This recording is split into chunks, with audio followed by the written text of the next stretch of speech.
آپ کا بہت بہت شکریہ، آپ نے خبروں سے آگے کے لیے وقت نکالا۔ Pleasure is mine. جب یہ کہا جاتا ہے کہ یہ ایک مسلم چیپلن ہے تو اس سے کیا مراد ہوتی ہے؟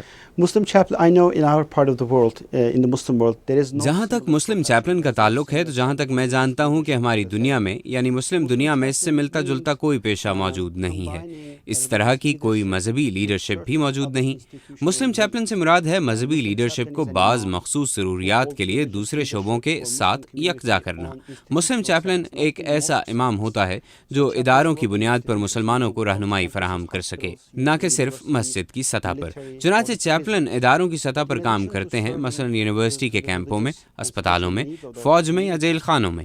وہاں پر وہ کمیونٹی کی مذہبی اور روحانی ضرورتیں پوری کرنے کے ساتھ ساتھ ان کے لیے کونسلنگ کا کام بھی کرتے ہیں۔ Mental and otherwise challenges too. یقیناً بہت سے لوگوں کے ذہنوں میں اسلام کے بارے میں بہت سے سوالات ہوں گے۔ میں یہاں ڈیوک یونیورسٹی میں ایک مسلم چیپلن کے طور پر ایک امام کی حیثیت سے ایک فیکلٹی کے ناطے جو بھی خدمات سر انجام دیتا ہوں اس میں سے اپنا 50% سے زیادہ وقت غیر مسلم طالب علموں پر صرف کرتا ہوں جن کے پاس مختلف حوالوں سے اسلام اور مسلمانوں کے بارے میں سوالات موجود ہوتے ہیں۔ ایک بڑی اکثریت کا رد عمل بڑا مثبت ہوتا ہے۔ جو کچھ وہ اسلام اور مسلمانوں کے بارے میں سن رہے ہیں اس حوالے سے ان میں بہت تجسس موجود ہوتا ہے اور وہ اسلام اور مسلمانوں کے بارے میں جاننا چاہتے ہیں۔ جو کچھ انہیں ٹی وی اور اخباروں کے ذریعے مسلمانوں اور اسلام کے بارے میں معلوم ہو رہا ہوتا ہے وہ اس پر یقین کرنے کے بجائے کھلے دل و دماغ کے ساتھ اس بارے میں مسلمانوں کی زبان سے سننا اور جاننا چاہتے ہیں۔ آپ یہ کام کس طرح کریں گے؟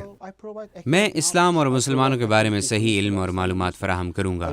میں غیر ضروری طور پر چیزوں کی حساسیت کی طرف نہیں جاؤں گا۔ میں غیر ضروری طور پر یہ نہیں بتاؤں گا کہ اسلام کیا نہیں ہے۔ میں یہ بتاؤں گا کہ اسلام کیا ہے۔ میں اس کے بارے میں بات نہیں کروں گا کہ کون مسلمان نہیں ہو سکتا، بلکہ یہ بتاؤں گا کہ مسلمان کیا ہوتے ہیں۔ یہی میری توجہ کا مرکز ہے۔ میں اپنا زیادہ تر وقت یہ جاننے پر صرف کرتا ہوں کہ مذہبی طور پر اور فرد کی حیثیت سے اسلام اور مسلمانوں کی حقیقی بنیاد کیا ہے۔ ڈیوک یونیورسٹی میں مسلم کمیونٹی کتنی بڑی ہے اور اس میں کتنا تنوع ہے؟ We have about 500 plus Muslim students. یہاں کیمپس میں 500 سے زیادہ طالب علم اور فیکلٹی کے ارکان مسلمان ہیں، اور یہ چیز بڑی دلچسپ ہے کہ یہ 500 افراد دنیا میں موجود 1.40 ارب مسلمانوں کی رنگا رنگ ثقافتوں کی نمائندگی کرتے ہیں۔ آپ کے کورسز کیا ہیں اور اگر ان کا موازنہ مسلم دنیا میں پڑھائے جانے والے کورسز سے کیا جائے تو وہ ان سے کس طرح مختلف ہیں؟ Well, most of the learning and the syllabuses and curriculums vis-a-vis Islamic studies are limited to a particular stream of faith. ہمارے کورسز زیادہ تر مختلف اسکول آف تھاٹ کی تعلیمات اور نظریات تک محدود ہیں، مگر عالمی حقیقتوں کو اپنے سامنے رکھتے ہوئے ہمیں اپنے مستقبل کے مذہبی رہنما مثلاً امام، اسکالر اور علماء وغیرہ اس انداز میں تیار کرنے ہیں کہ وہ صرف اپنے مذہب تک ہی محدود نہ ہوں، ان کے پاس اسلام اور قرآن کی تعلیمات اور پیغمبر اسلام کی سنت کے بارے میں معلومات موجود ہوں۔ وہ کسی ایک جغرافیائی خطے تک محدود نہ ہوں، کیونکہ خدا دنیا بھر کے مسلمانوں کو ایک دوسرے کے قریب لا رہا ہے۔ چنانچہ اسلام کے بارے میں تعلیم دینے کے لیے اپنے ہم عصر مسلمانوں سے متعلق ہماری سوچ میں وسعت ہونی چاہیے۔ Way of educating people about Islam and Muslims in general. Centre for Muslim life duke university کا ایک اور منفرد نظریہ ہے۔ آپ کے پاس ایک ایسا مرکز موجود ہے جو مسلمانوں کی پوری زندگی اور ان کے مسائل پر نظر رکھتا ہے اور جو مختلف عقائد سے تعلق رکھنے والے لوگوں اور مسلمانوں کو ایک جگہ اکٹھے ہو کر بات چیت کا موقع فراہم کرتا ہے۔ کیا اس کا مقصد مسائل کا حل تلاش کرنا ہے یا صرف بیٹھ کر چائے وغیرہ پینا اور کچھ وقت گزارنا؟ اس مرکز کے کام کی نوعیت کیا ہے؟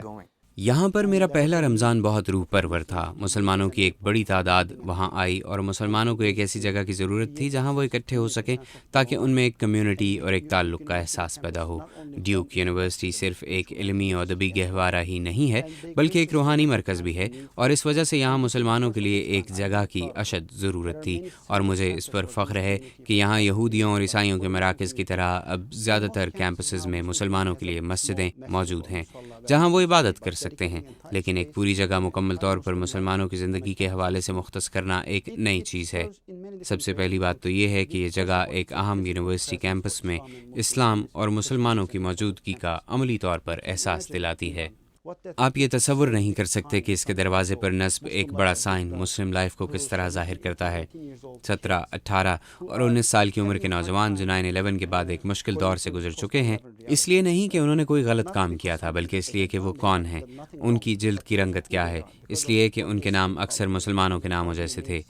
ان حقائق کا تعلق منفی طرز عمل سے تھا۔ یہ وہ پہلو ہیں جن کے بارے میں اس کیمپس پر احساس موجود ہے، اور اس وجہ سے مجھے احترام کی نظر سے دیکھا جاتا ہے۔ ہم اس جگہ کو روحانی، مذہبی، تعلیمی اور ثقافتی سرگرمیوں کے لیے استعمال کرتے ہیں۔ یہاں آنے والے آدھے سے زیادہ لوگ غیر مسلم ہوتے ہیں۔ مقامی عیسائی اور یہودی کمیونٹی سے تعلق رکھنے والے افراد بھی یہاں آتے ہیں۔ وہ سب لوگ یہاں آتے ہیں جو اسلام اور مسلمانوں کے بارے میں تھوڑا بہت جاننے کی خواہش رکھتے ہیں۔ دیگر مسلم چیپلنز، مسلم امام اور دنیا بھر میں یہ پروگرام دیکھنے والے مسلم نوجوانوں کے لیے آپ کا کیا پیغام ہے؟